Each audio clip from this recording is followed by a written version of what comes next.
dans les yeux de Jen qui est éditrice et aussi autrice et aussi quoi? Scénariste, tout ce qui est en is en fait. Est-ce que tu peux me présenter le livre? C'est l'histoire de Cassiopée, c'est le personnage sur la couverture. C'est une jeune sorcière qui rentre dans une école de magie pour filles très prestigieuse et elle fait aussi partie d'une grande famille de sorciers.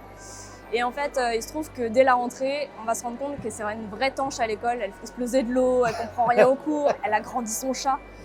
Donc l'école va la forcer à prendre des cours de soutien avec la meilleure élève et va découvrir que cette meilleure élève, en fait, c'est un meilleur élève. Sauf qu'il n'a pas le droit d'être là, c'est une école pour filles. Et en fait, il se déguise en fille parce qu'il est à la recherche de son frère, qui est un ancien professeur de l'école qui a disparu. Waouh! Quelle est la difficulté de passer du webtoon au papier?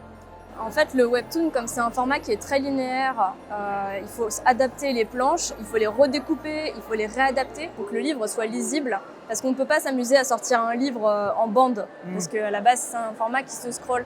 Donc, il faut imaginer en fait que les cases, ça va être un peu comme des gommettes que tu vas réorganiser sur ton petit Photoshop.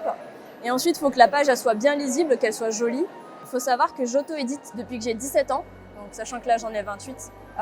Donc ça fait déjà une dizaine d'années. Ma Senpai est un homme, c'est vraiment l'aboutissement de toutes ces années d'expérience, de tests. Et donc pendant la période du Covid, comme beaucoup de gens, j'étais un peu déprimée, je voulais faire un truc un peu plus joyeux, un peu plus punchy dans ma vie. Et j'ai lancé cette histoire qui donc est une romance un peu chouette, un peu kinky, un peu pailletée. Et en fait, ça a super bien marché. Et grâce donc à Webtoon et aux lecteurs d'Internet, j'en vis entièrement maintenant.